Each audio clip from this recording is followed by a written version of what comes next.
But okay, great. Let's get straight into it. So welcome to another US admissions webinar.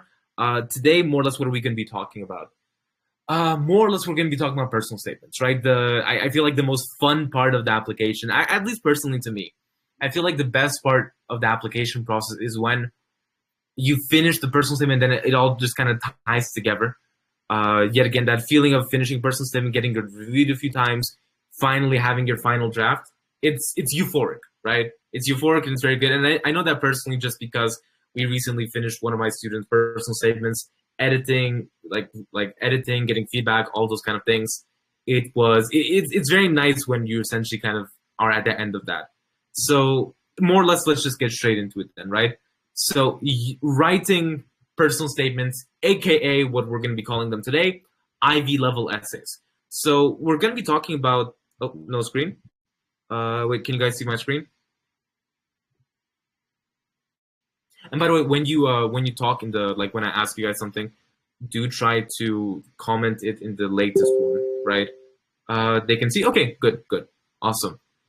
In that case, more or less, Ivy level essays. We're going to be talking about how to write personal statements, specifically stuff at the Ivy level. And what I want to kind of differentiate to you guys is that there is a difference almost in the levels of personal statements between certain universities and certain universities. Of course, a personal statement for the University of Arizona would most likely be, I would say, weaker than a personal statement intended for Ivy Leagues, right? However, it's good to also know not only the levels of essays for different colleges, but also essentially what each college looks for in their people. And you see a lot of trends, essentially, right? You see a lot of trends in essentially what people look for. Okay, and by the way, if I'm looking down, I'm just looking at essentially the screen, looking at what people are commenting. Okay, great. So let's just get straight into it then, right? So first of all, I would like to, let's do an introduction, right? Introduction, I'll be very quick about it, just because it doesn't matter too much. More or less, who am I? My name is Sanjar. My name is Sanjar Umar. Essentially, I'm a Freshman Academy admissions and writing consultant, meaning I work in the Freshman Academy full support programs. Admissions programs I used to, but now I essentially focus on full support and scholars, right? More or less, I work with essays. I work with writing. Right now, I think we're more or less working on recommendation letters, supplemental essays, those kind of things. So that's more or less what I'm doing right now, right? But more or less at Freshman, I work with admissions and writing. That's all you really got to know. I was admitted to Babson College last year, as well as Georgetown, Qatar, and a few other universities. But yeah, that's essentially it. Yeah, I guess I don't have much else to add. I'm going to Babson quite soon, in roughly 2 weeks, which is quite exciting. And yeah, essentially that's it. That's, I guess, all you really got to know about me.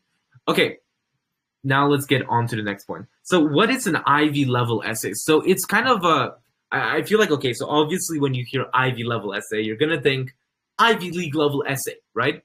But what is an Ivy level essay like in like a more practical terms, right?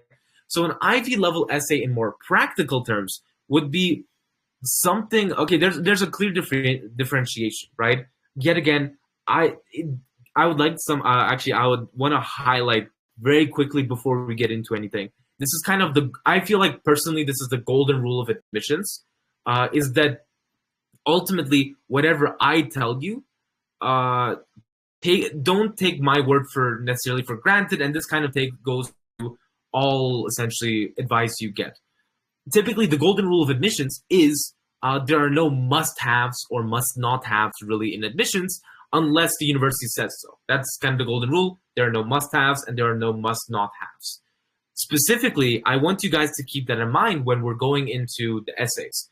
So I'm going to be telling you essentially stuff that I have viewed so far. This is kind of based off my research of international personal statements. And this is kind of what I've identified working at Freshman, going through different essays on Borderless and going through different essays just personally as well that succeeded with Ivy Leagues. More or less, I see this connection. But yet again, there's always going to be a counterexample in admissions, right? So I'm going to tell you a certain thing about essays. You will always find someone admitted to, let's say, Harvard or Columbia or whatever, who did the opposite. So that's kind of the golden rule of admissions. Yet again, there are no must-haves. Because no matter what you do, there's always going to be a counterexample. Someone's going to tell you need a 1500 SAT to get into Harvard. Then you'll find someone who got into Harvard who had an SAT. Someone's going to tell you that you need an Ivy level essay, like I'm kind of showing you guys, but then someone will get in with a very, very basic essay, right? Of course, everything depends on context, depends on the context of the application, where the application is from, stuff like that. But more or less, something I would want you guys to remember before we go into this is that do not take what I say or what anyone says for granted. I would say look at the logic behind my advice, behind the logic behind the advice of anyone who's giving you advice, and then kind of see how that would fit in. So let's talk more about the actual Ivy level essays. So what are Ivy level essays? Ivy level essays are more or less essays, as you know, Ivy League level. What does that mean? So typically speaking, there are a lot of traits to Ivy level essays. The way we worked at freshmen, so before, right? The way we worked at freshmen before this year, essentially, was that we would make very, very academic and insightful essays, right? Essays which are truly dense, they're academic, and they go into like some kind of topic in a very deep manner, right? However, what we kind of used to essentially, I feel like, miss out on in the personal statement, we would elaborate in supplementals, would be the personal aspect to it, right? And that's something we are changing this year. More or less, when you write an Ivy level essay, something you'll notice is that, first of all, of course, they have to be very personal. It's a personal statement. I mean, that's kind of obvious. They have to be personal. They have to be unique. But yet again, I want to actually elaborate on very unique. So something to keep in mind is that when I say a story has to be unique, that does not mean the topic has to be unique. Yet again, there are so many different examples of people with very basic topics, like going from introvert to extrovert, or like how they're like a multicultural person. Those are very basic, right? And they still get into good places. The difference is that it is not about how unique your topic is necessarily. It's more about how unique your presentation of that topic is. You can talk about the most basic story in the world. You can talk about teaching, about opening an IELTS club, right? Like, let's say your whole personal statement revolves around opening an SAT or an IELTS club, right? However, you can make a really, really good story, especially now, about opening SAT and IELTS clubs in Uzbekistan. I'll give you an example, and kind of what I've generally understood is that whenever I give examples of story ideas, and I feel like that's going to be a flaw today, is that ultimately whatever I say might be reused a lot in personal statements and essays and stuff like that. So I'm going to say something now, but keep in mind, if I say it, it might be used a lot as well. So what is essentially my point? So let's say an SAT club or an IELTS club. It seems like a very basic extracurricular and a very bad thing to circle your personal statement on, right? However, ultimately, something to remember is that it's not the topic which should be unique, it's your presentation of it. So yes, SAT, IELTS club, very basic stuff, but I can give you one example, right? One example of discussing a good personal statement about an IELTS club or an SAT club is let's look at it from an economic perspective, right? An economic and political perspective. A very good way to talk about IELTS and SAT clubs in your personal statement is first of all focusing on you. So what did, like, let's say the IELTS mean to you? I can already imagine a personal statement where you essentially discuss deifying, essentially meaning to look at IELTS like this, essentially this godlike subject. Or I wouldn't say IELTS specifically, but more like the teachers, right? Looking at the teachers of IELTS as like these priests, right? These kind of grandiose people who are kind of giving you that sacred education. But then essentially the personal statement, a way to uniquely frame it, would be realizing how IELTS, SAT, all of these things, they're only a tool to an end. And what they actually say about Uzbekistan. So notice how recently SAT, IELTS centers, everything like that, they have become very, very common in Uzbekistan. So of course we first had IELTS. IELTS, I mean, even a year ago, you find it on like every corner, right? Like let's say in Tashkent, if you walk, I guarantee you, if you walk on the main road, 500 meters, right? 500 meters on one road, which is near essentially one of the main, like one of the bigger roads, you will find at least 2 IELTS centers. Like I guarantee it, and within 500 meters. Especially if you go to places like Oybek, or like closer to the center of the city, it's almost like this cannibalistic industry which is eating itself up. There are just so many different IELTS centers, and now that kind of also applies to SAT. There are a lot of different SAT centers, but what does this say? This, I personally feel like, talks about the economic reconnection of Uzbekistan, right? About how Uzbekistan is reconnecting economically. We were very isolated 10, 20 years ago. Now we're reconnecting. And I feel like the SAT, IELTS, all of those kind of things, you can make a really good personal statement about an IELTS or SAT club, but talking about it from that economic perspective, how Uzbekistan used to be very, very isolated, very, very disconnected from the world, and how we're slowly reconnecting, the prevalence of IELTS and the SAT being almost proof of that reconnection. We are beginning to essentially harbor, we're beginning to essentially have these foreign essays. So what I describe to you right now is also something we would call, it has a lot of names. It's something we would call higher level discussion, right? So what is higher level discussion? Higher level discussion, it goes by a lot of names. This is essentially what you would essentially, what would differentiate an Ivy level essay, right? So whenever people call it a lot of things. Some people say intellectual vitality, higher level discussion, academic discussions, like there's a million different names.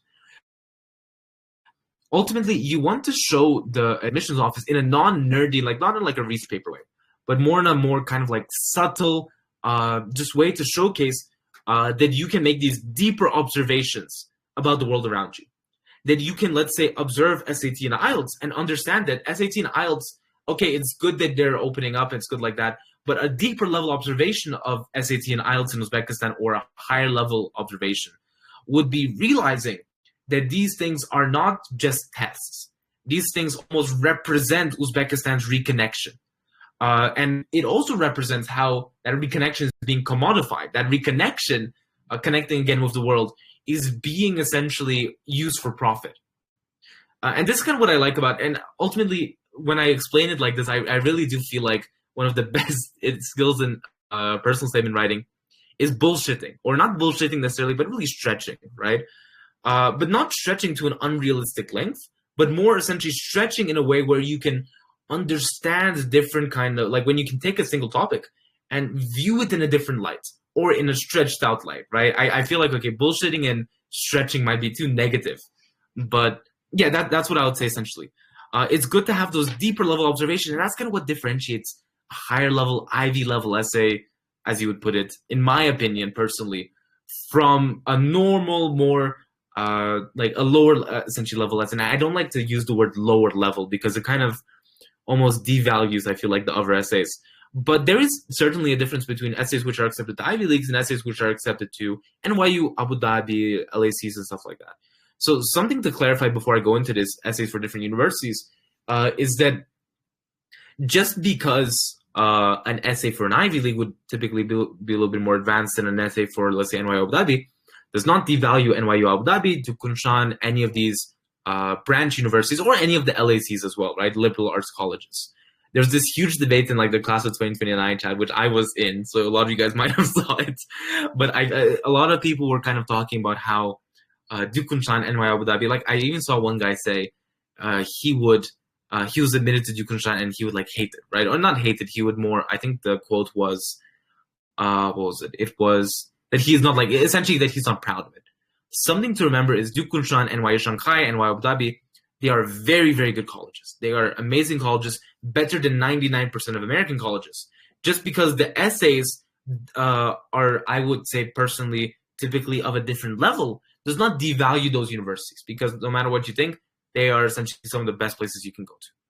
So what is, I'll just give you a few examples for some like more common universities, right?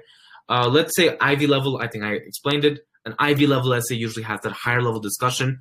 I would typically go into Borderless to explain it with examples, but I feel like my example sufficed. It's more academic, it's more introspective, it goes in depth, right? Another example, let's go into now NYU Abu Dhabi plus liberal arts colleges. It would be essentially more on the lines of something personal, and I'll actually focus on NYU Abu Dhabi here. I'll focus on NYU Abu Dhabi and say this.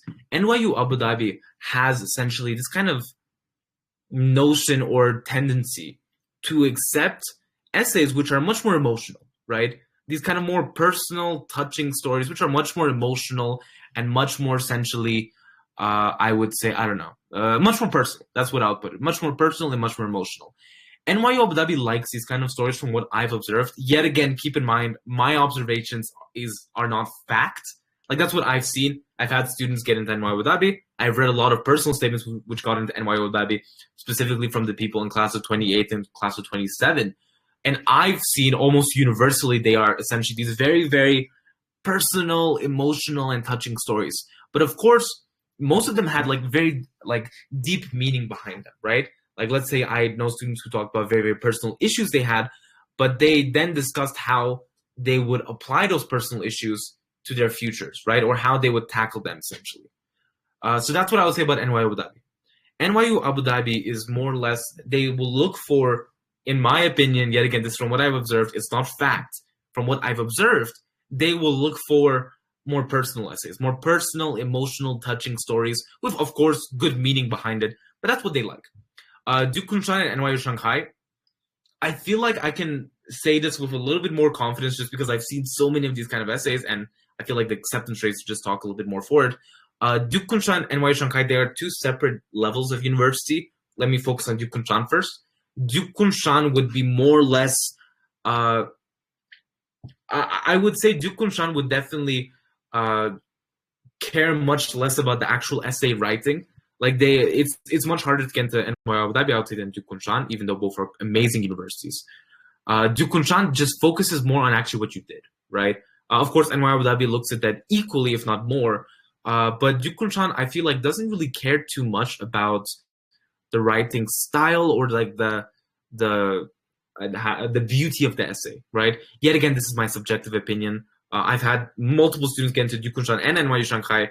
Too many to NYU Shanghai personally, but yeah, I've read a lot of accepted essays there. Typically, what I've seen in Duke Kunshan is that they have very good extracurriculars, they have very good, essentially, focus on a certain field, but then at the same time, their personal statements are not necessarily as beautiful or not necessarily as emotional, personal, or touching. Sure, it has a story to it, but I mean, I can personally say it. I helped a lot of people get into Duke Kunshan. Personally, I feel like, especially back then when I was just starting admissions, my editing was absolute ass. So maybe it's a little bit of insecurity on my end. But I would definitely say that Duke Kunshan essays, for Duke Kunshan, you don't necessarily need the most beautiful or personal like story, right? They more or less just focus on what you actually did, right? So what achievements do you have? What SAT score do you have? SAT, they don't care. Actually, I don't know what they would do now, but they've accepted more test optionals.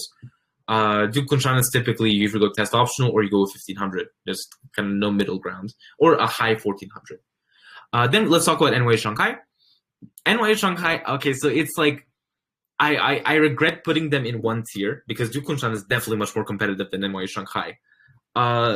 Yeah, I mean, objectively speaking, I don't know a single person who was rejected from NYU Shanghai. I'm sure, I mean, there are definitely people who were rejected, but I just know so many people who were accepted. I don't know anyone who were rejected. So I would say, based off the essays I've seen, because I had like 4 or 5 students accepted to NYU Shanghai, more or less, the story wasn't the best. Like, it was a good, they typically had good stories, but it wasn't like the most edited or the most meaningful story. All those students just had like decent achievements, more or less, right? So that's my personal perspective, honestly. And then finally we have CMU Qatar and like those kind of more adjacent schools, which are very, very, I would say CMU Qatar is definitely much more competitive than NYU Abu Dhabi, but generally the level of personal statement would be similar to NYU Abu Dhabi. The difference is that Carnegie Qatar is a little bit more straightforward. You can kind of imagine it, yet again, this is my personal perspective. My personal perspective would be a mixture of Duke Kunshan and NYU Abu Dhabi, where the stories are personal and the stories are very meaningful, not to the level of, let's say, an Ivy level essay, but still they have good meaning behind them. They're well written, but they kind of more they focus a lot more on achievements, I feel like, in Carnegie Mellon Qatar. Yeah, that's essentially it. So you can imagine Carnegie Mellon Qatar and those kind of schools, and I would say Carnegie Mellon Qatar, I would include Georgetown Qatar there as well. You can imagine them as a mixture of a Duke Kunshan level essay with heavy achievements, not as heavy on the story, and then NYU Abu Dhabi essay where it's heavier on the story. So yeah, just to summarize Carney Mellon Qatar, it would be essentially they don't care. It has to be a personal story. It doesn't have to be as emotional. It just has to have more meaning behind it, and you have to have more achievements, essentially. Yet again, I would like to clarify another time that this is my personal perspective, right? This is kind of what I believe these universities' essays look like. Yet again, there will be like 101 exceptions or contradictions to what I say in terms of these essays, right? Like I guarantee you there's going to be someone, I say NY Abu Dhabi has to have personal touching stories. You're going to find someone who is admitted with the opposite. But generally speaking, this is what I've seen in my subjective view of things. Okay, great. So we're just looking at chat.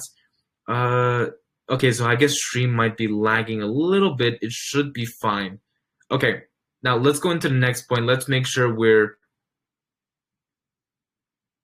Okay, wait, just to clarify, can everyone hear me? I'm looking at the... Okay, Jawahir can. Perfectly. Okay, good. So I guess it's just more like personal connections. But okay, that should be essentially about essay differences. I know I think we're a little bit behind schedule, so let's kind of whiz through these a little bit quicker then, right? Okay, so PS for unis, yet again, I think we talked about more or less these kind of things, but I think here we have Yale and Stanford, which also have their own thing. Yet again, I would say that I am even less informed on Yale and Stanford just because of the competitiveness of those schools. NYU Abu Dhabi and Carnegie Mellon Qatar, I'm much more kind of confident about, but I can at least say somewhat confidently what these universities kind of look for, right? Based off what I've seen. So let's begin with Yale. Yale, I'm much more confident with Yale just because I listen to essentially like every single Yale podcast episode, I guess. So I'm more confident about, I guess because I listen to that, I feel more confident about Yale.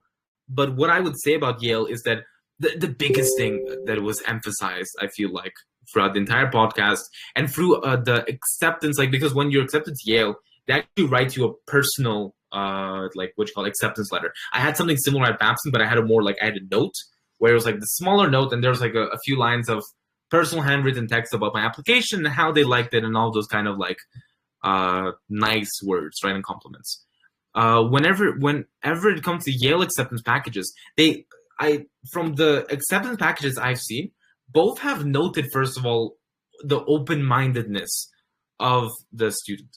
And I also saw this essentially repeatedly mentioned in the Yale podcast, that they're looking for open-minded people who are open to change, open to different environments, those kind of things. So open-minded is a very broad term, but it is generally, from what I've seen, what they look for. Second of all, introspective people. I feel like this is more wide, like this would apply to many more universities, but Yale essentially, imagine it as like this humanities hub, right? Just because you're doing STEM, by the way, doesn't mean you can't apply, but typically what I see, Yale looks for like these people who build communities, you know? That's actually an explicit quote from the podcast. Yale kind of looks for people who build communities. That's a quote. They look for people who are open-minded. They've said this a million times. They look for people who are much more introspective, meaning they can kind of understand themselves quite well and look inside themselves, stuff like that. So yeah, that's kind of what Yale looks for. They look for these open-minded community builders who are a little bit humanity-oriented is not a necessity, but essentially they look for that, right? They look for community-building, open-minded people. Stanford, I can say this, yet again, this is my kind of subjective opinion, yet again, but Stanford, it feels like to me that Stanford, and yet again, I'm basing this based off of the cases I know, and every single Stanford case that I've looked at, which is international, essentially every single one of them had something like this, either in the personality of the person or very explicitly in the person, like in the application. It is almost this like kind of, not just entrepreneurial, I would say, but more like celebrity-ish personality.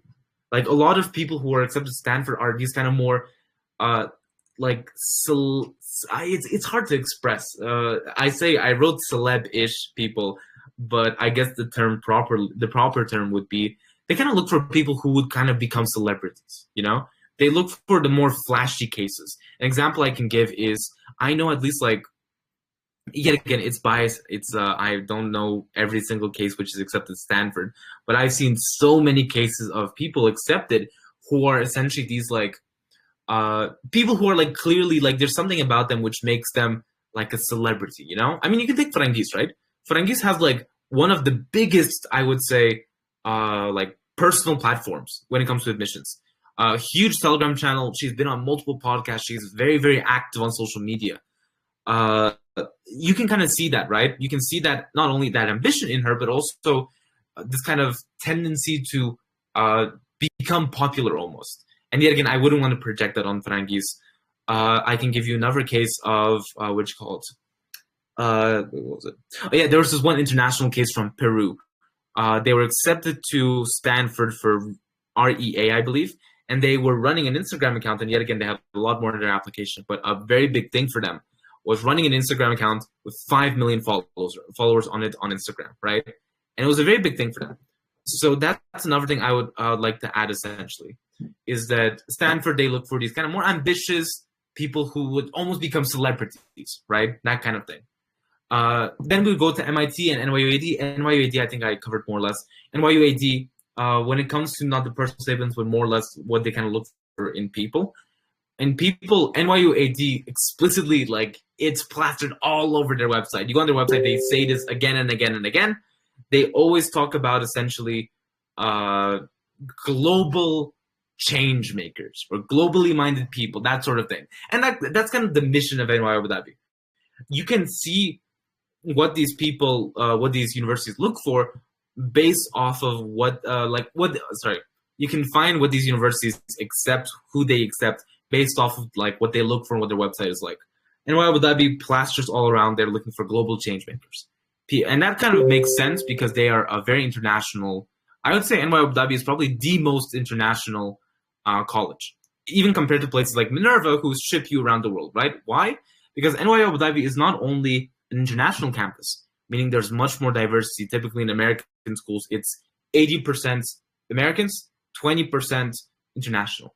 And NYU Abu Dhabi is 100% international. Actually, I might be wrong on that, but it is essentially much, much more internationals.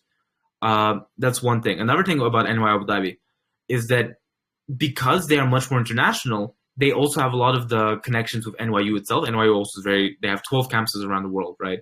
So it's the most, I would say, global campus there is, most international campus.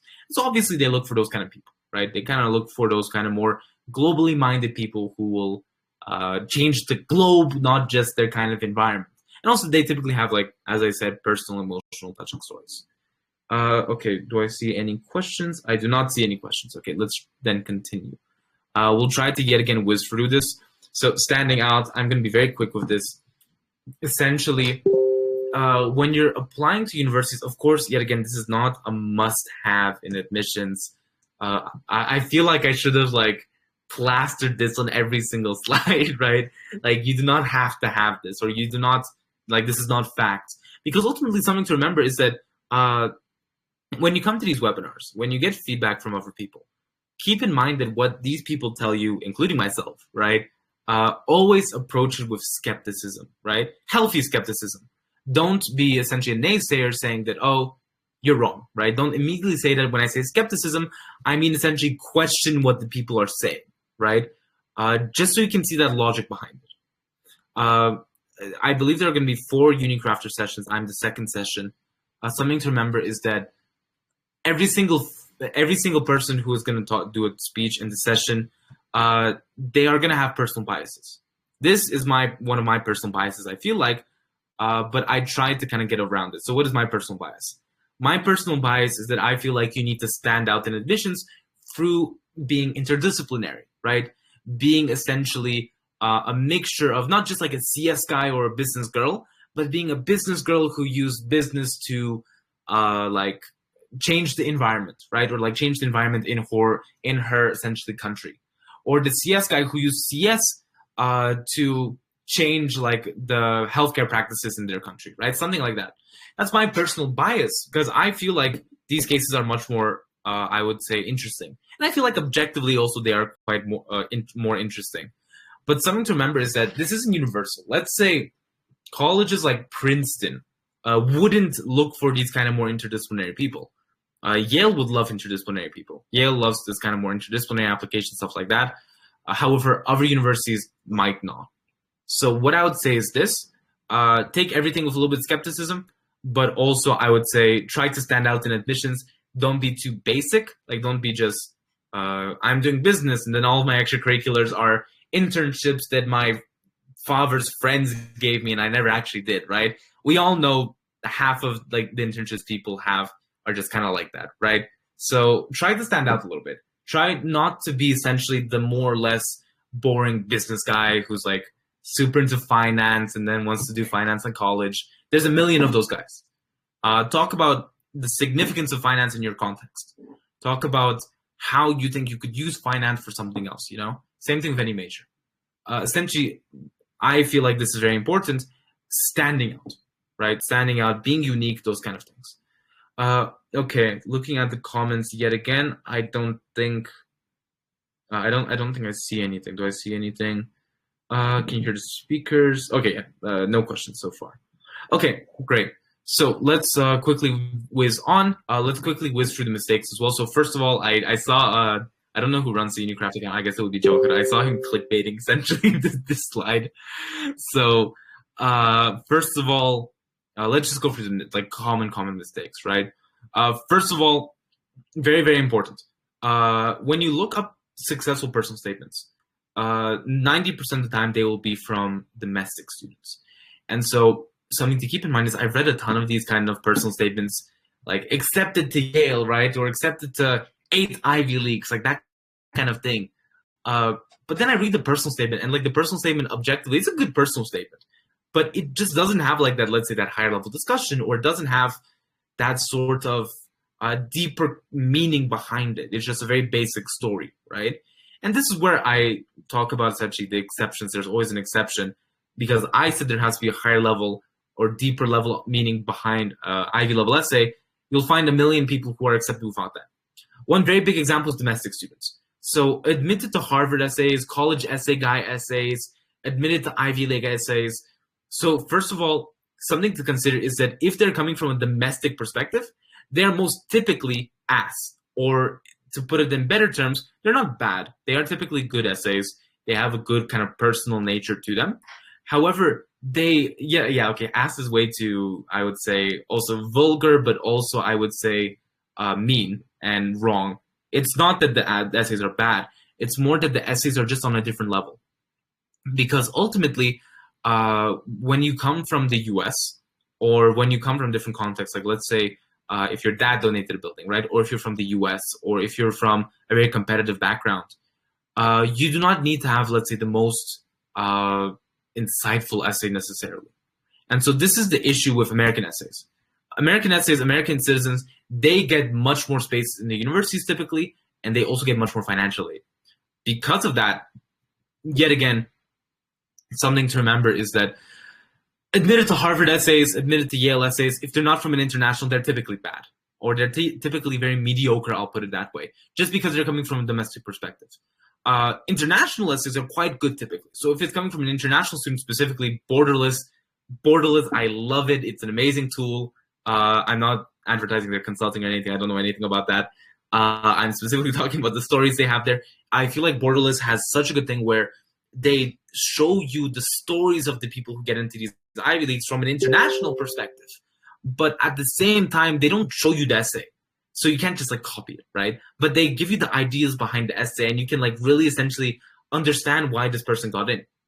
And so you'll see essentially, I dare any of you, right? Go to Borderless, like I think it's borderless.so or .co. Go check out the stories. Go to any of the international students accepted to an Ivy League. There's this one girl from Peru who got into Dartmouth. I really liked her story. And also there was a girl from Ghana who got into UPenn. I loved her story as well. But essentially take any of those stories from Borderless and then essentially go ahead and compare them to any of like the, I would say, accepted to 8 Ivy Leagues essays from the US. I guarantee you, maybe like 80% or 90% of the time, the Borderless essays will be much stronger. This is because you are coming from an international perspective. Your background, sorry. You're coming from an international background. Because you're coming from an international background, you need to have a much more insightful essay than the admitted to Harvard and into Yale essays from the US. So point one, admitted to Harvard essays are typically they don't suck. That's a little bit mean. They're good essays always, and they have good personal stories, but they're just not at the same level which you need to have your essays. The second thing is that ChatGPT. Okay, everyone knows you're not supposed to use ChatGPT, whatever, but I would emphasize that you shouldn't even use it to rewrite your essay, like make it sound fancy, stuff like that. It's a mistake that I admittedly, it's not a mistake I did. It's more or less what I did last year is that when I just started admissions, I would have ChatGPT write me like very visually beautiful stuff, like just separately, right? And then I would try to replicate that writing style.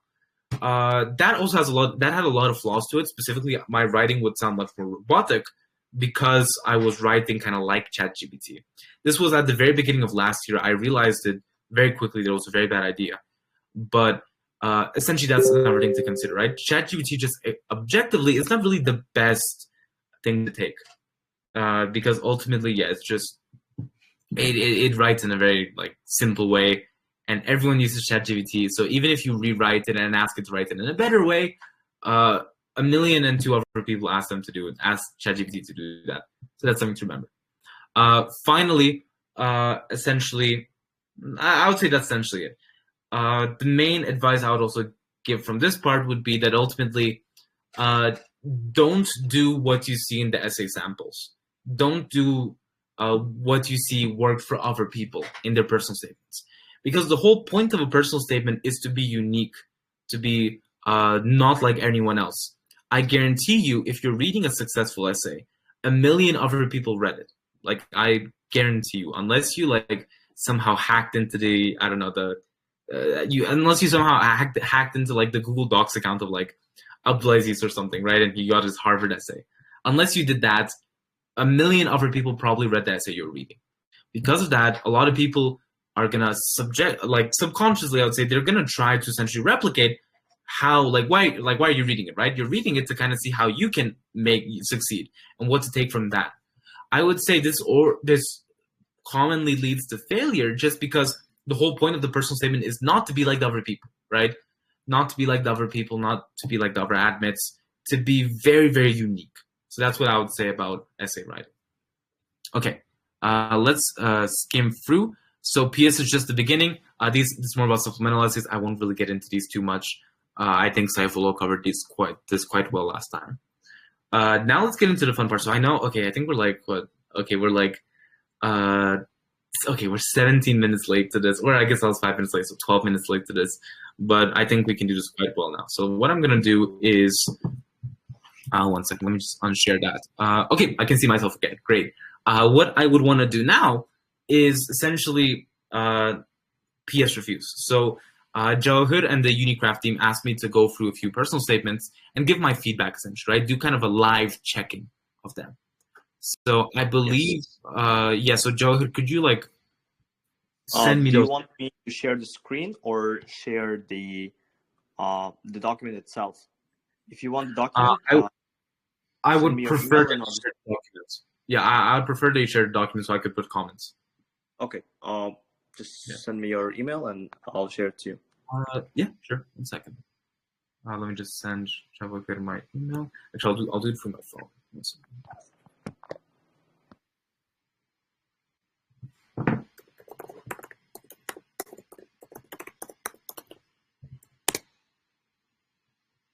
Oh wait, 1 second. I mistyped my email.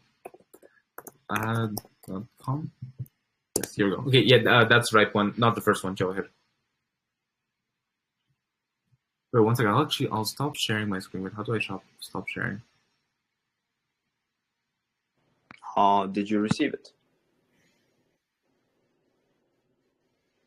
Wait 1 second.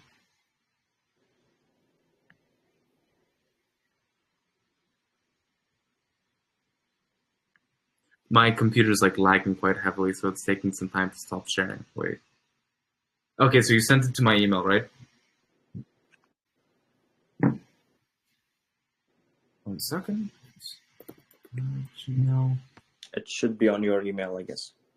Okay, wait. Let me try and open it. Just a reminder for participants: after the review session, we'll challenge Sanjar to write a personal statement live, and you know the new questions. So while you have time, try to think of the essay that you want Sanjar to write, and we'll do a poll in the comment section, and then we'll decide which one he will go for. So it's up to you guys. You guys can choose what Sanjar will write. Yeah, essentially that. I kind of before this session, right? I asked my students to come into the chat specifically because they would get to see me write a personal statement, and they would get to kind of like watch me suffer, right? Watch me suffer. So yeah, if you yet again, we'll go over that in a bit. I'm not seeing. Can you just send me the link, the link to those? 'Cause I'm not seeing them in my Gmail. Yeah, sure. Yep. Okay, thank you. Thank you. Okay, now let's go on to essay reviews. Essay reviews are going to be quite fun. I'm actually quite interested whose essays will this be, because I've seen I've edited and reviewed so many different essays. Is that there's a good chance this might be an essay that I worked on. We not. Okay, it's actually not. It's actually not. No, so I don't know this one. Let me go ahead and share my Awesome. Yet again, my computer is quite old. I'll clarify. It's a Mac, but it's I think 8 years old. So it takes us a few seconds to press every button on Telegram because I think the RAM is overflowing. Okay, here we go. Can everyone? Okay, everyone can see it, right? Wait, I'll open up yet again. I'll open up my chats.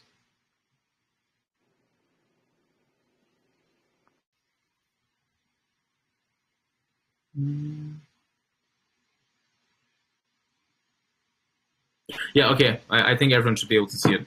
So let's get into it then, essentially. So, okay, personal statements. Are there two of them here, or is it just one? Okay, there's two of them. Okay. So let's go through each of these, right? And I'll probably give it a general read and then go into specifics afterwards. So let's kind of spend 30 minutes on this. Okay. A mile north of my address, sandy dunes of, I'm not going to try to pronounce that, Kuzulkum Desert, White Soxal, covered the landscape. Okay, a mile north of my address, sandy dunes of.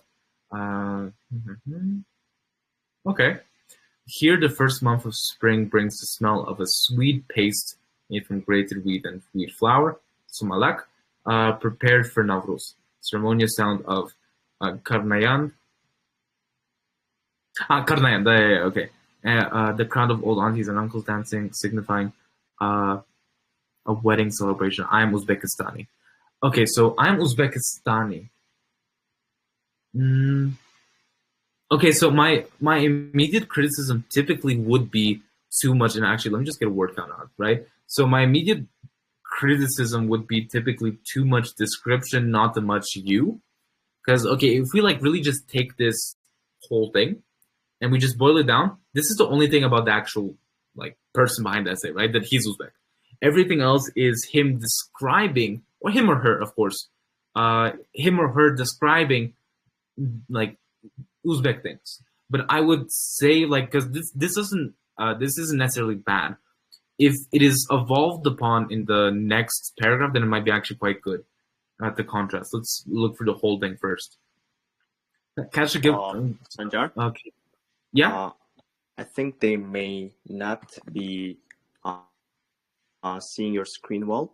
So do you think I should try to share the screen?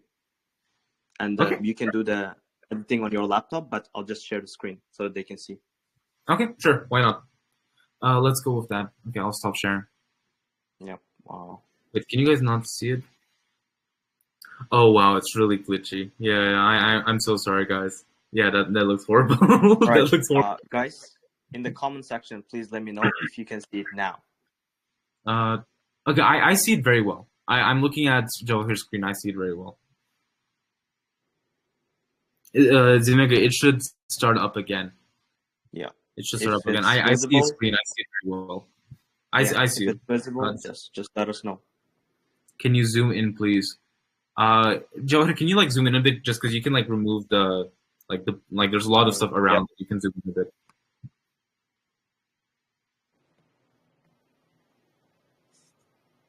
How about now? Yeah, I think that's more than enough. Okay, let's go one by one. So let's go to the second paragraph. To catch a glimpse of the bride, a sea of, and yet again, I'll like try to give it first a general read and then go into specifics after I give the whole thing a read. To catch a glimpse of the bride, a sea of bodies floods the streets. Among young children, curiously peering at the newlyweds.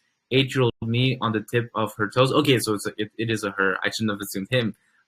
But pronounced with a strong accent. Where's the girl from? Verbs have different dupas. Okay, dopas. Okay. A boy in front giving me a side eye said, "You alien, you alien, don't even know what patterns on the hat mean," and shoved me. Although I was not an alien, my monolith eyes, round face, and dimples on my cheeks definitely didn't make me look like an Uzbek. I'm Kazakh. Okay, let's move on. You can scroll down. Yes, I think we will share the document because a lot of people can't still see it. So Okay. I'll just share it as a viewer. All right. So can you give me specific access to it then? Like put in add people in my email, just so I can comment on it. Yep. So dear participants, you can now you have the access to the file. So I think we can just stop sharing the screen. What do you think? Or we can just keep it open. We can keep it open. If you want to go to the document, you're welcome to as well. Let's keep it open. Let's keep it open. Yeah. Yeah. I'll just give. Yeah, let's keep it open. Yeah. Just put in Sanjar Umar 5. @gmail.com, right? Yeah. Just give me comments essentially at least. Yeah. You should have it now. Can you? Okay, thank you. I'll just reload. If you logged in from your account, yeah, you should have access. Let me check. Let's see. 1 second, guys.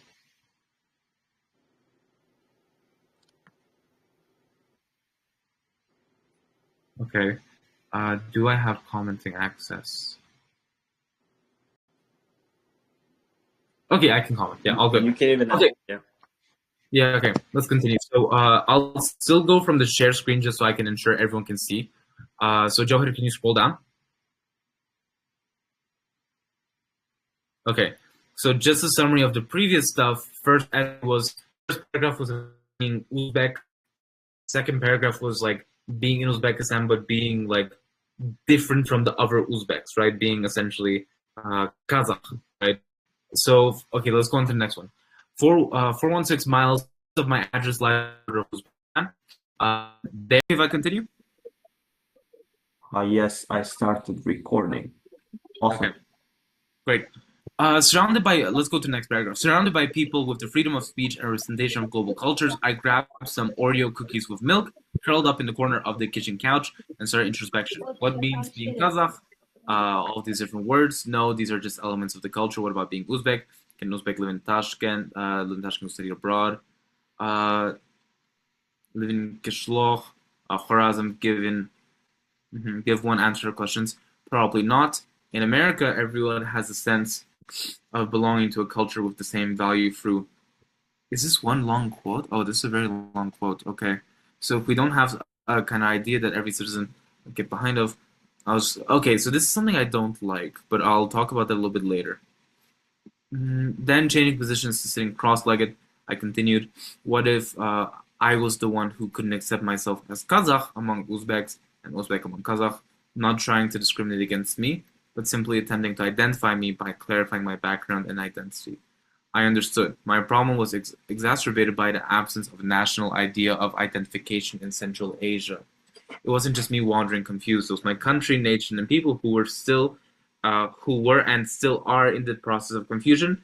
In Central Asia, people are labeled by their ethnicity, reflecting our nomadic ancestors' survival alongside our people. So maybe we don't need that common idea of national identification.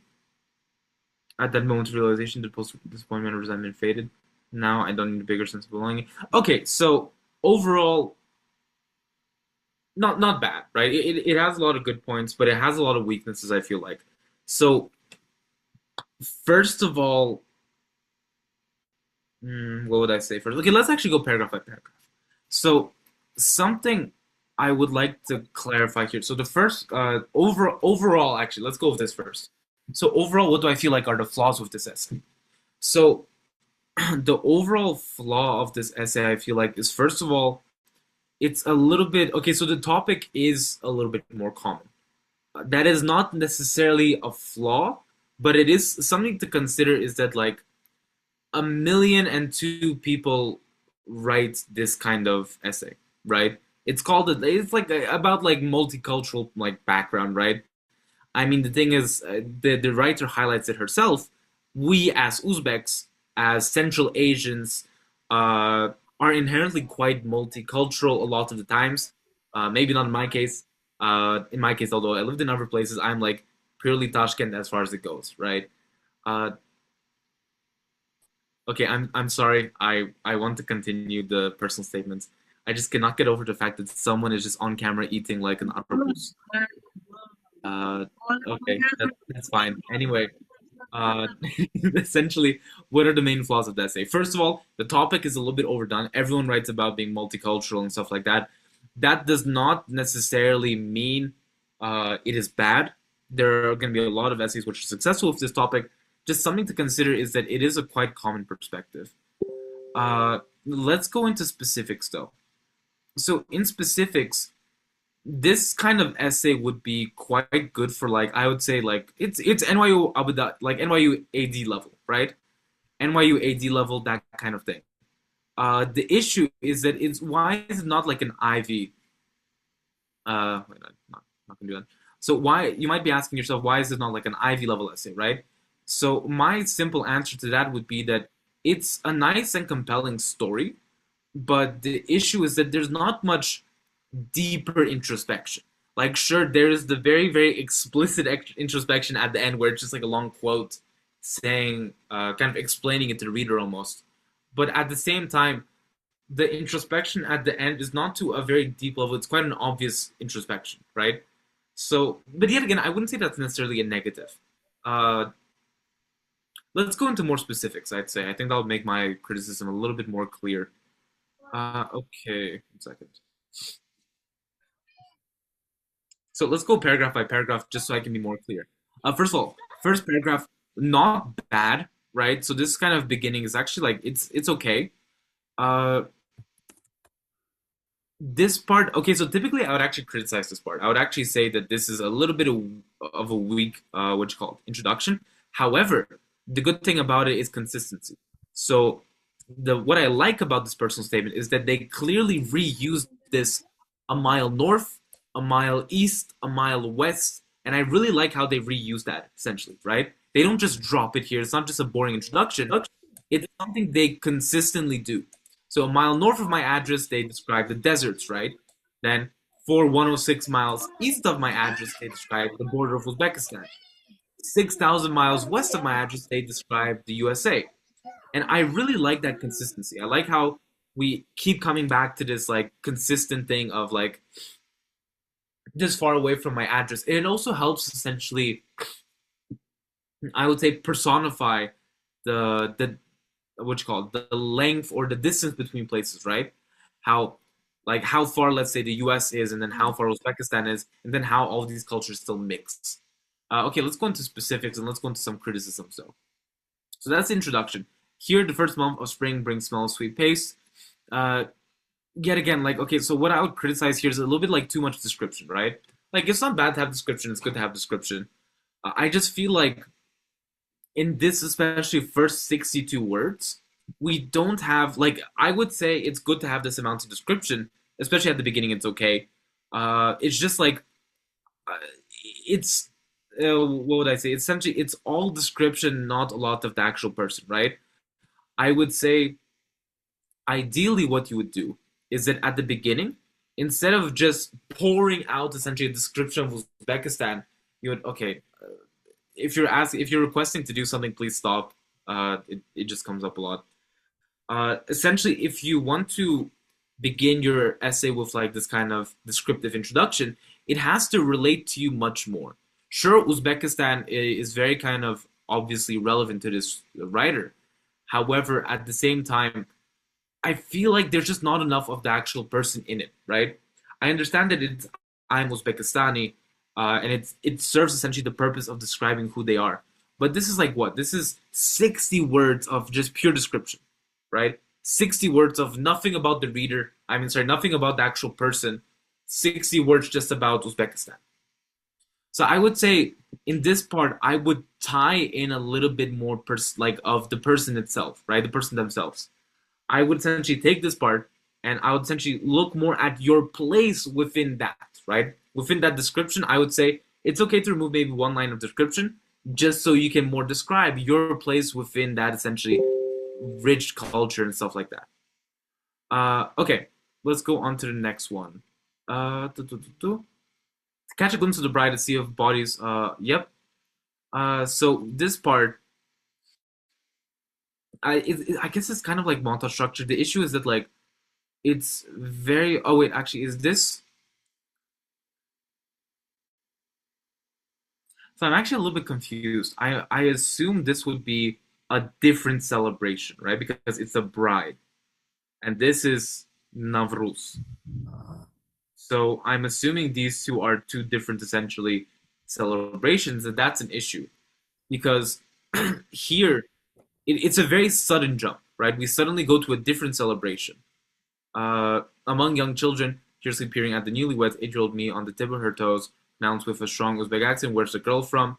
Her brothers have different. Oh, this is actually another thing that the writer does a lot. The writer essentially they throw out random words, but they don't really explain what they mean. Like let's say dupas, right? Uh, if the reader is not going to be from Uzbekistan, there's a very low chance the reader knows what a dupa is. They did something else here. Yeah, they said the same thing here, like piala, right? I ordered a piala of black tea. Uh, the reader probably doesn't know what a piala is. The reader probably doesn't know what a dupa is. This is why I try to essentially be a little bit hesitant when it comes to how much description you give. Just because when you give too much Uzbek terms, too much description, it essentially becomes like they don't understand all of these words. That's just to put it lightly. They don't understand what dopa is. They don't understand what piala is. That's just something to keep in mind. Okay, let's keep going then. Let's see. Where's the girl from? Her brothers have different dopas. A boy in front gave me a side eye. Said, "You alien, don't even know what patterns on the hats mean," and shoved me. I like this quote. It does feel a little dramatic, but at the same time, if it is a real quote, I would say definitely include it, just because I feel like it does personify it well enough. Although I was not an alien, my monolith eyes, round face, and dimples on my cheeks definitely didn't make me look like an Uzbek. I'm Kazakh. I like the consistency. Yet again, there's something I like about this writing. There's a lot of consistency. It goes a mile north, a mile east, a mile west. I'm Uzbekistani. They ended off. I'm Kazakh. They ended off. I like this, right? 416 miles east. Okay, so then we had this, right? Yeah, yet again, I feel like the thing is like too much description, right? What is the point? Sorry, what is the point of describing Nauruz Koz? I guess Nauruz Koze. I think that's how you pronounce it. Instead of Karnai, they play. Oh, just like at our house. Actually, wait, no, it comes from the. Is it previously established? I don't think it is previously established. They play Dombriar weddings just like we do. However, some converts in Russian there in Kazakhstan. When I ordered piala black tea, the waiter didn't speak Kazakh.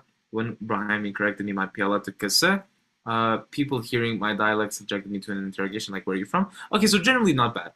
What's your ru? Ru is a little bit of a weird word. I would just say essentially. Overall, this is so far good. I feel generally like the writer just uses a little bit too much description. Like you could say a lot of this in like much less words, right? This is also something I feel like. I feel like that okay, I feel like all of this could be written in, first of all, define.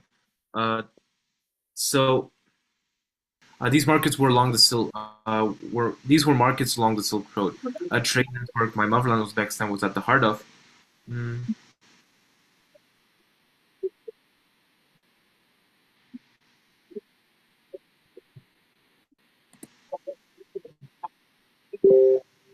a business network, or essentially what I want to do here is I want to emphasize that like Uzbekistan is the center of business, right? Something like that. So I would say these were markets along the Silk Road. Uh, Silk Road, a trade network,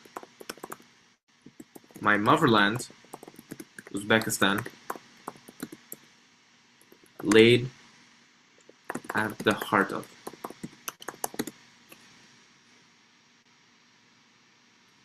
Okay, let's continue.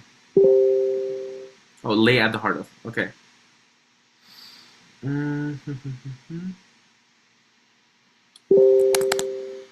Let's do this, yeah. A trade network my motherland Uzbekistan lay at the heart of. This is 62 words, at least of 10 words. Then we do essentially, let's do something about me suddenly coming back to. Oh, this could be kind of like a dream. Yeah. Yeah, this would be a dream that I have. Yeah, because wait, no, that, yeah. I wrote about this in my personal statement. How it was almost like a dream I was having while I was at the airport waiting to go, waiting to go to Uzbekistan.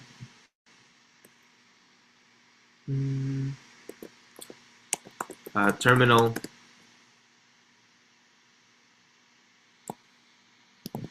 Okay, so now we imagine like something else, right? Kind of like back to reality almost. Flight to, flight from Los Angeles to Tashkent. Now boarding. There wasn't actually, it wasn't Los Angeles to Tashkent. I think it was Los Angeles to Istanbul, right? Yeah, it was Los Angeles to Istanbul. I think we went through Istanbul first. So because of that saying, flight from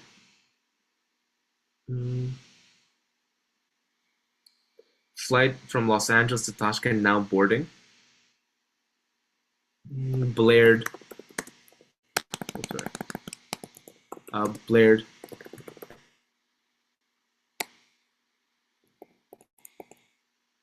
Actually, let's remove this because it's not a true detail. Just because it wasn't Los Angeles to Tashkent, it was Los Angeles to Istanbul then to Tashkent, and I don't remember what the terminal said. I only remember waking up to it.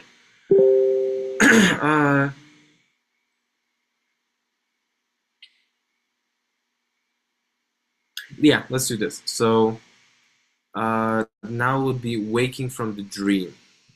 Waking from the dream, that would be something to do with the microphone or the speakerphones at the airport waking me up. It would be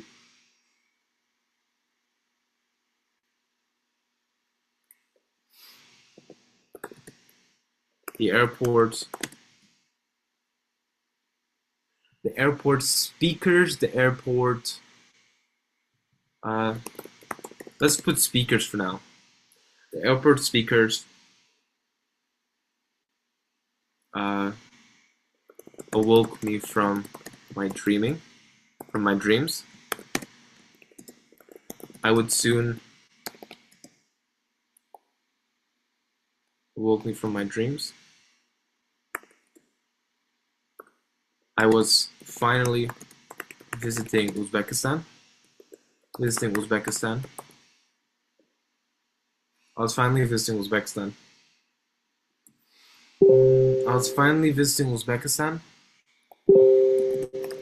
The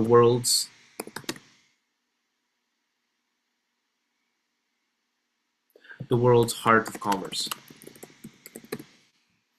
Okay, so immediately, immediately there are a few issues with what I just wrote, right? So keep in mind, I'm writing this in like a very short time. This is obviously going to be a little bit weaker than what I would typically write. So what are the weaknesses of this paragraph? So it's kind of funny how I'm almost identifying the weaknesses I wrote here, but I want to just make sure everyone knows this is not like a perfect piece, right? Just so you don't go like copying it or anything. So what are the issues here? The issues with this paragraph are as follows. So first of all, camel-led caravans litter the desert's golden dunes, each step creating a metallic clank of coins, jewelry, and maybe even weaponry. This is a little bit too straightforward. I would like ideally paraphrase this last part. Paraphrase. Ideally, if I had more time, I would paraphrase this. I would switch out this kind of metallic clank and make it a little bit more simple and efficient. As the camels pass through grandiose brick grates detailed with turquoise arabesque designs, the sound of metal clanks is now prevalent throughout the entire atmosphere. These markets along the Silk Road, a trade network. These were markets along the Silk Road, a trade network my motherland Uzbekistan lay at the heart of. So this is yet again a little bit inefficient, right? This is too much words. Too many words.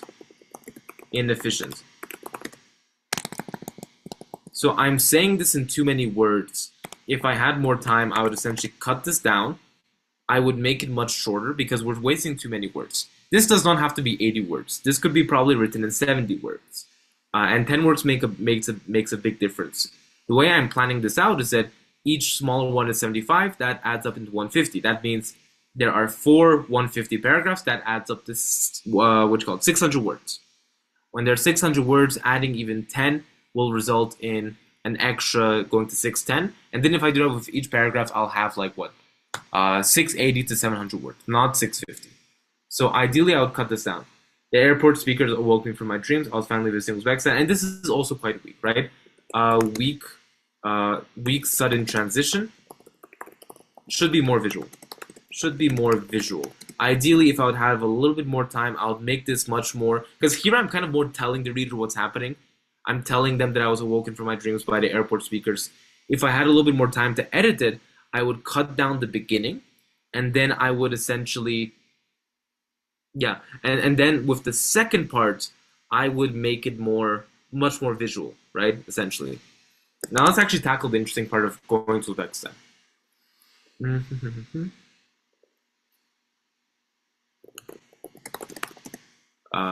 When are we going to be finished? 10 minutes probably. Okay.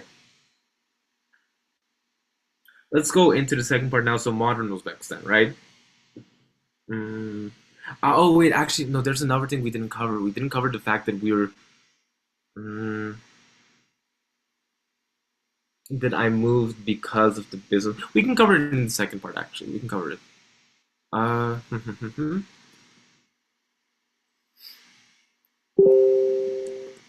We landed. Okay, so let's make it very sudden. We landed. The aisle lights ignite. The aisle lights ignite. I prepared for. We landed. The aisle lights ignite. I prepared for markets of.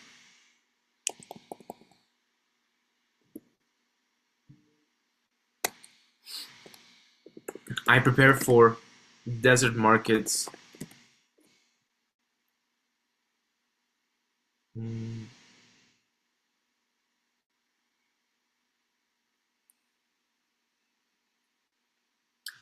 Caravan laden, maybe.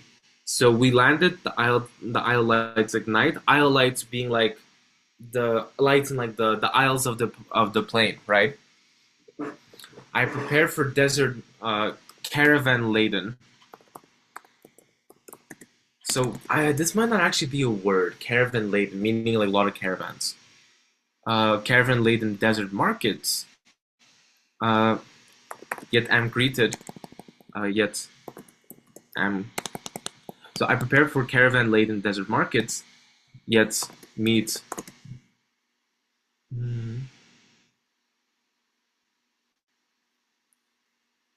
Get meet quiet.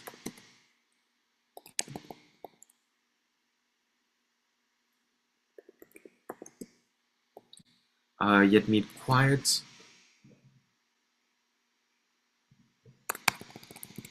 A silent airport with yet meet a silent airport. Oh wait, actually no. You know what I would do here? Let me cut that out. So when I came to Uzbekistan, it's this is totally true. As soon as I came out of the plane, I was like 7 when I like 4, 5 or 6. I was 5 or 6 when I came. As soon as I came out of the plane, I fell down because the way it works was like the plane it wasn't connected to a bridge. It was just like stairs going down, right? And at the time it was snowing, and so I came out and then I slipped down essentially like a lot of the stairs. I believe those are called air stairs. We landed, the aisle lights ignite. I take my first steps.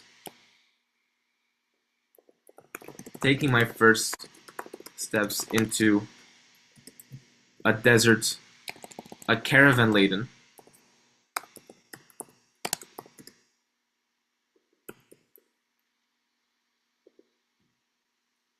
Into the caravan laden desert.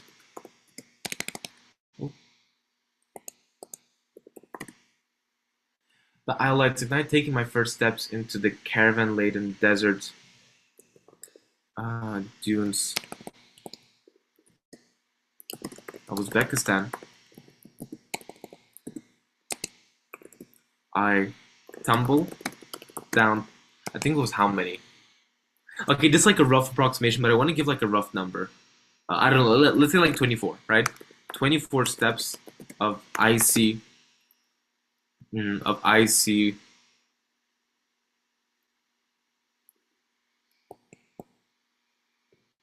I tumble down 24 icy steps of stairs. The aisle lights ignite, taking my first steps into the market-laden desert dunes. Market-laden. I tumble down 24 icy steps of stairs. And I'll say I awaken to a silent, frigid Uzbekistan. I awaken to a silent, frigid Uzbekistan. The brick arabesque architecture now replaced by let's say with boxy Soviet era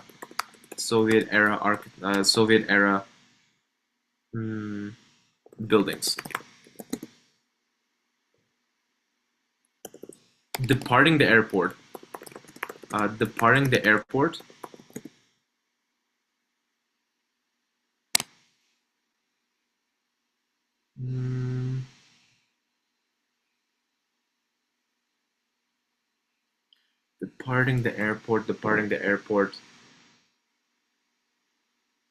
Let's do this.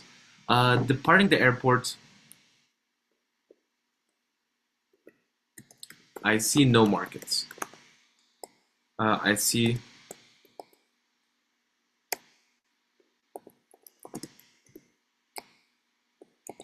the streets are silent. Let's put it this way: the streets are silent. So we landed. The aisle lights ignite. Taking my first steps into the market-laden desert dunes of Uzbekistan, I tumble down 24 icy steps of stairs. I awaken to a silent, frigid Uzbekistan. The brick arabesque architecture now replaced with boxy Soviet-era buildings. Departing the airport, the streets are silent. The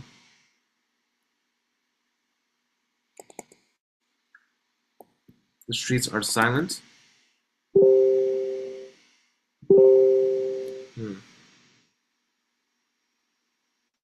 Departing the airport, the streets are silent.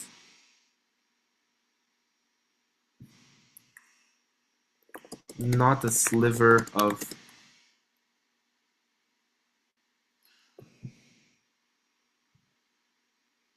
not a sliver of trade or commerce to be seen. Was this the center of was this the center of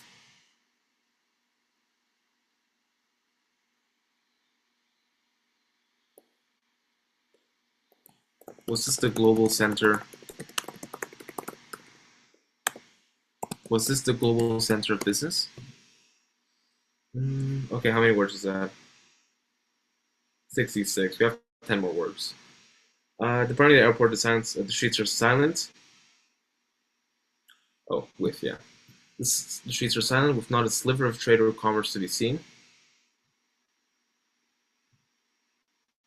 Was this the global center of business? Was this the Silk Road? Was this the Silk Road, comma, the global center of business? Yeah. Okay, so overall, what is the weakness of this one, right? Yet again, I kind of realized the inherent kind of format of this is going to be a little bit flawed just because typically something like this I would spend a few hours on.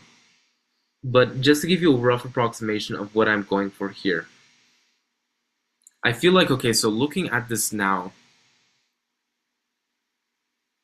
how the family business dictated my life trajectory, I guess that would be pushed into... Yeah, it doesn't make sense here, right? Because I feel like this paragraph should be dedicated to Uzbekistan in reality, and then the previous one would be dedicated to Uzbekistan in my fantasy, right, as a kid. And then afterwards, maybe we go into the actual family business. Yeah, that makes more sense, I feel like. It would be over here, essentially. So these are the first two paragraphs, essentially. So what is wrong with this? First of all, keep in mind, I would like to just warn everyone, more or less, I feel like the idea of this is good. This just really needs to be polished. Ideally, I would spend a few hours on like the first two paragraphs. So what would I do here? So what are the flaws, essentially, of this?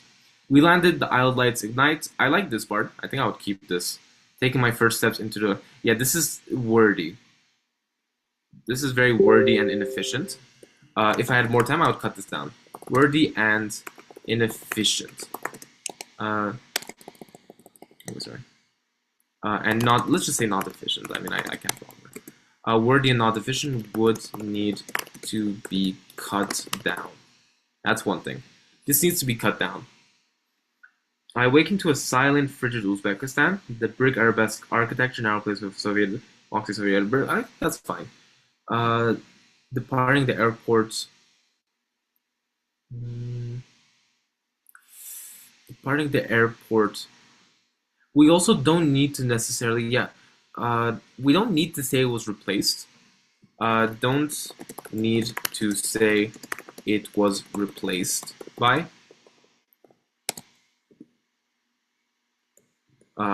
Soviet era stuff, because it is already implied when you can only see Soviet era stuff and not arabesque architecture. So here, because typically how I work is that I would write, like, let's say 90 or 100 words, and then I would cut it down to 75. Here, what I would do is I would cut this out, because, I mean, you don't have to say it was replaced by this, because you can just say the thing was replaced by, because we are already assuming here that it's, like, not there, right? Departing the airport, the streets are silent. This is we used silent previously, right? Yeah, so this is repetition. So we used this already once. Repetition? Or no. Repeat. Let's just put it like that. Repetition will be a little bit different. Let's put a repeat. With not a sliver of trade or commerce to be seen. Was this the Silk Road, the global center of business? So another flaw of this would be, I feel like if I would have more time on this, I would want to make it a little bit more personal. So like, here I feel like we focus enough on this because it's kind of like my dream, right? Of where I would be. and then I wake up to reality. But then I literally wake up to reality where I fall down the stairs, I come to real Uzbekistan, and I kind of get up from after falling because you kind of went. I didn't fall unconscious, but I fell down those stairs. But when I fell down those stairs, it's almost like when you get up, like your face kind of hits the floor. Then when you get up, it's almost like you awaken, you know? So that's kind of what I imagine when I say I awaken. Uh, so it's like essentially getting hit into reality. So this part is my dream, like my dream of Uzbekistan. Then I get woken up to reality of getting to Uzbekistan and living that dream. But then after falling down the stairs, I awaken to the brutal reality of what Uzbekistan is, which is not the Silk Road. That's essentially that.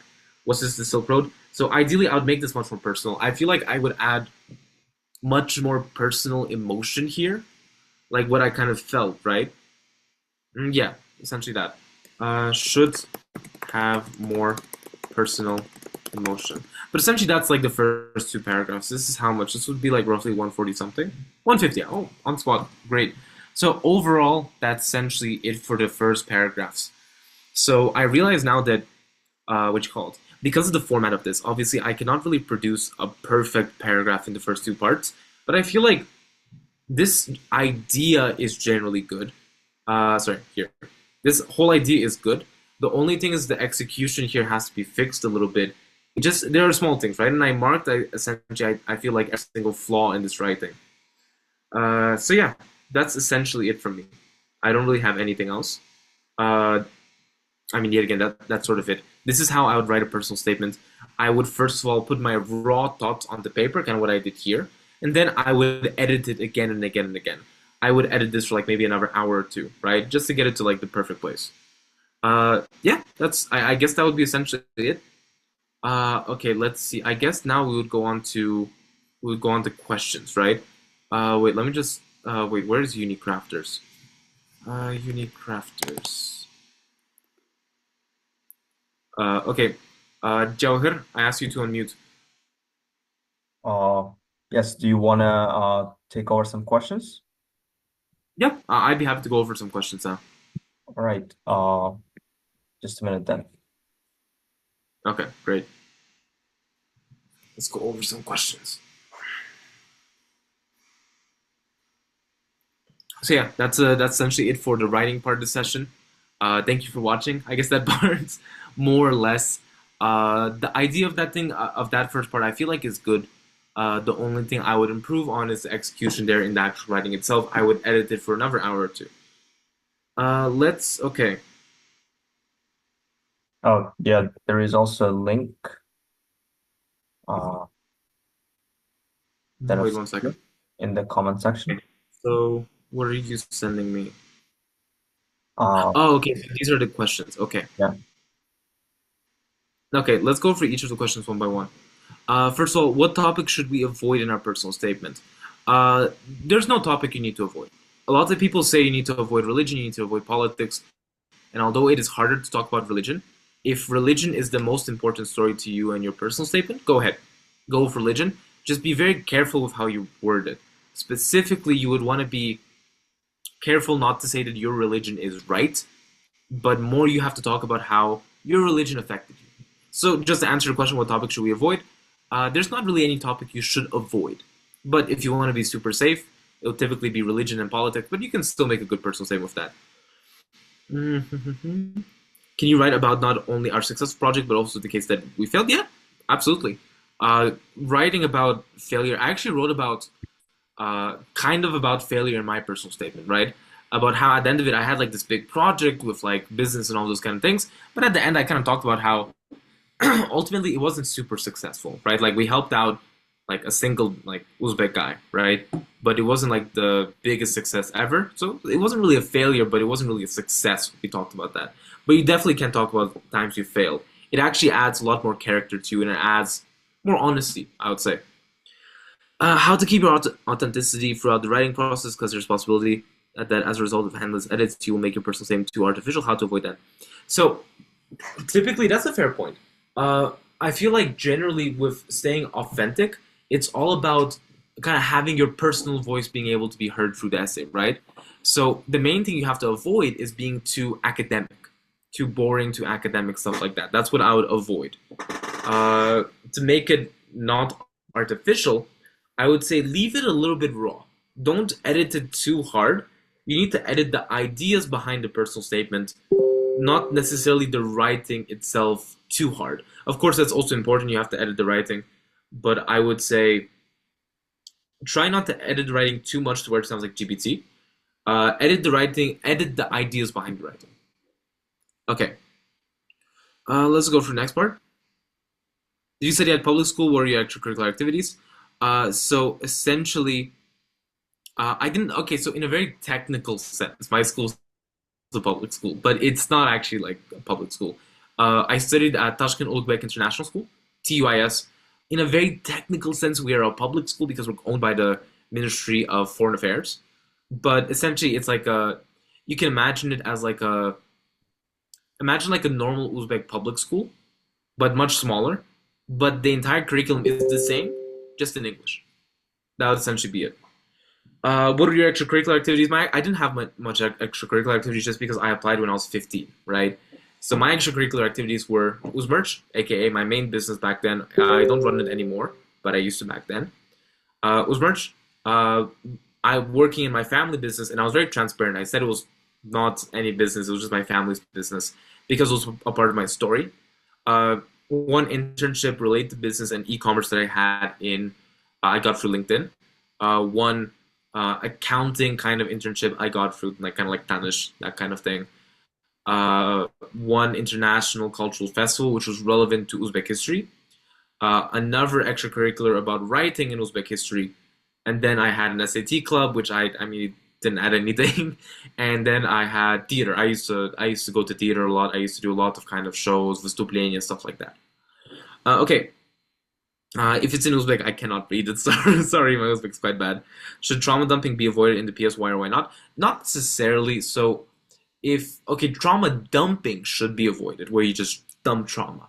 But you can definitely talk about a traumatic event. But you have to talk about not just that, oh, this bad thing happened to me. You have to talk about, oh, this bad thing happened to me, but how I grew from it and how that changed me. That sort of thing. Is it true that you should show yourself within a broader problem, for example, showing the influence of some global issue on your story? Yet again, the golden rule of admissions is that there are no rules. I like to phrase it this way. The golden rule of admissions is that there are no must-haves. Or you can say the golden rule of admissions is that there are no golden rules, right? There's nothing saying that you have to talk about global issues. There are a lot of successful essays which talk about global issues. But ultimately, you do not have to talk about global issues at all. If it is relevant to your story, then talk about it, but don't force it in. Only talk about it if it's actually relevant. Even though we are often told to read what we like, there are books that can help more to improve writing and overall ideation. What specific books do you recommend? This is hard. I would say with books, I would recommend stuff related to your major, right? So let's say if you're an economics major, coming from Uzbekistan, and you want to talk about like government economics, economics of Uzbekistan, that sort of thing, and then you would essentially want to read about that. There's this one really good book, Tamerlane's Children, really good about Uzbekistan. I would say what specific books you want to read. Read about your major. Be super educated on your major. If you want to read books for writing, then I would recommend fiction books. Typically older fiction books, they're usually a little bit better for knowing how to visualize stuff. Because the good thing about fiction is that when you read fiction, in fiction, the writer has to describe stuff to you that don't exist, right? Like describing a dragon, right? A dragon doesn't exist, so you wouldn't really hypothetically know what a dragon looks like. So they describe a dragon without saying it's a dragon, or sometimes they don't, but obviously that's an example. Okay, let's go through some other stuff. I studied at a public school. Can I compete with presidential? Yeah, your school matters obviously, but you can obviously compete with presidential school students and lyceums as well. Fun fact: last year we had like the most presidential school admins ever, and only half of the Ivy admins last year were for presidential schools. The other half were from normal schools. One was even from like way in the country, right, in the region. So I would say you can definitely compete. Is the main point of personal statement important? Is the main point of the personal statement important, or writing a simple story in an in an interesting, I would say, way is better than the actual point of the story. You have to have both. It has to be written in an interesting way, and it also has to have an actual very deep meaning to it, like a good point. You have to have both of those essentially. Okay, I'm gonna have to skip some of the larger questions. Let me just go through the shorter questions. So, how can we get our essays checked if we don't know anyone who could possibly do it? You can get consultations. Borderless offers consultations. Freshman offers consultations with me, Sego, or Valera. You can just ask them to check. You can just ask your friends to check, honestly, because the point of the personal statement is just to be a good story. So anyone should be able to understand it. My mother checked my personal statement, and she gave really good feedback. My mom has no background in writing. She didn't go to any fancy university. Uh, she went to a, what was it? Высоковедение, что ли? I forgot the name of the university. It's like I think it was the University of Foreign Languages, something like that. She studied Chinese history. She didn't study anything fancy, right? And she still gave very good feedback on my essay, on my personal statement. She talked about how my conclusion wasn't as strong. Certain points in the story had to be visualized a little bit better. And she's like normal person, right? No like background in writing at all. I would say if you want feedback on your essay, just ask like random like people who like your friends, right? They can give you perspective on it of like how it is like a story, right? Older people as well typically have better insights. But if you want professional feedback, try consultations. I mean, my consultations only cost like $30 an hour. They're on sale right now. Just saying they're on sale. But yeah, generally, I mean, if you want to get feedback, just ask people around you. But if you really want professional feedback, take some consultations. Should the language used in personal language be complex, or kind of language used in literature, or just simple language? So there's no rule for what language, but the general point should be that I would say literature language, right? There's no rule for what language you should use, but the point is it shouldn't be complex just to be complex. It should be simple, right? It should be simple enough to understand, but also visual enough to make a lot of to kind of make the reader use their imagination, essentially. What should we avoid during writing P statement? I think I talked about that. Can we use Grammarly to fix problems when the grammar, not to change the words? So, yeah, Grammarly is totally fine. I use that so much. Okay. Oh, I guess Zimago already answered that. Okay. Let's continue. What impression should the AO who read your PS walk away with? The impression of your personal statement should be, wow, right? Or it should be essentially like, the impression should be like they're still thinking about it when they're reading the next one. The point is to be very unique, but at the same time very deep and very insightful, right? It's mixing in essentially uniqueness and like this kind of unique nature with also this kind of deeper, insightful nature. Okay. A prof from Cornell told me a professor from Cornell told me he has never read a personal statement that made him want to accept a student. He's read PSs that made him not want to accept a student. Okay, that's fair. That's actually a pretty good point. With personal statements in general, it is very hard to actually come away with that, to make admissions officers come away with that kind of perspective of wow, right? It is hard. However, I would say, I feel like that perspective is a little bit biased just because the way it works is that this kind of perspective would encourage people just to achieve the bare minimum, not excel, right? Like they just have to like pass a certain threshold and not be bad. In reality, you should be very impressive. This professor, they might, I don't know, like they might not do international admissions, they might do local admissions. That's very different, right? If they do international admissions, typically you have to wow them. Yet again, but I don't know, right? This is a professor from Cornell. I obviously respect their opinion. I would just usually say, yeah, you shouldn't just like meet the bare minimum of a good story. You should really wow the admissions officers. That's my personal opinion. Okay, great. Is it effective if we take one concept from subject and use it as a metaphor? Yeah, sure. I mean, the metaphor has, I would say, ideally should be related somehow, but yeah, totally you can. Okay, and then how would you write your essay if you run out of words to describe one thing in a lot of words like ECs? I don't really understand what you're asking, Nozuma. How would you write your essay if you run out of words? If I run out of words, I compact the essay. It's good to run out of words. If you're running out of words, that means you have typically a lot more to say. So I essentially compacted down. I cut it down. I cut out the extra articles. I cut out the extra descriptions. I rephrase it just so I use a little bit less words, that sort of thing. Yeah, and that's essentially it, I guess. More or less, I believe we are on. Yeah, I believe that would be it. Essentially, what I would do is that. Okay, wait, let me just run through. I think I see a few quick ones. Yeah, I don't know if we have time for this. I'm so sorry. Uh, Essentially, if Jawahir is hearing me, Unicraft, you can leave my so leave my DM, like my username at Yeah. EuropaCrypt. Leave it in like the Unicraft chat. Say essentially, if anyone has any questions, message me. Right? Yes, I already have a sure. lot of messages, so I might miss them, but I don't think we can answer any more. Awesome, awesome. Thank you very much, Sanjar. It was, I don't know even how to describe it. It was like 3 hours, and it's a lot from you. And thank you very much for this Of course. insightful session.